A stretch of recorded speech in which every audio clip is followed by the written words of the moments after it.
নাও চা। আগে যদি জানতাম না জীবনে সিঙ্গেলই থাকতাম, জীবনে বিয়ে করতাম না। বিয়ে করে জীবনটা তছনছ হয়ে গেছে আমার।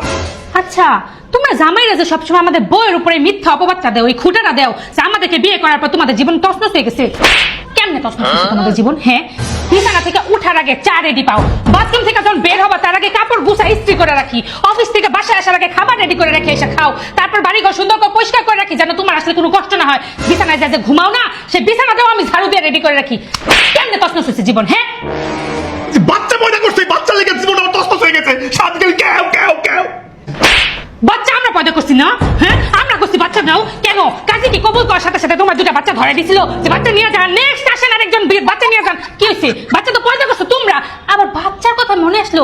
বাচ্চা নিয়ে কি কাম করো তুমি? বাচ্চা, হ্যাঁ, 9 মাস পেটে রাখছি আমি, বাচ্চার জন্য কিছু খাইতে পারি নাই, বমি করছি আমি, কষ্ট করছি আমি, ঘুমাইতে পারিনি আমি, পেট কেটে বাচ্চা বার করছি আমি, তারপর বাচ্চাটা সেই ছোট্টবেলা থেকে আস্তে আস্তে পালে পালে মানুষ করতেছি আমি, খাওয়াইতেছি আমি, হুসাইতেছি আমি, হাগাইতেছি আমি। জামাই গা খায় কোনো কাম নাই না, খালি কথায় কথায় আমাকে খুঁটা দেস। এই, আর খুঁটা দিবি কোনোদিন? না জান না, আমার দুইটা চোখ তুমি খুইলা দিছো শোনা। আমি আর জীবনও কমো না, মাফ করে দাও, তোমার আমি হ্যাপি। তোরা এই দুই চোখ খোলা রাখবি না, একটা কথা চোখ বার করে এলাম। বউ খালি দোষ।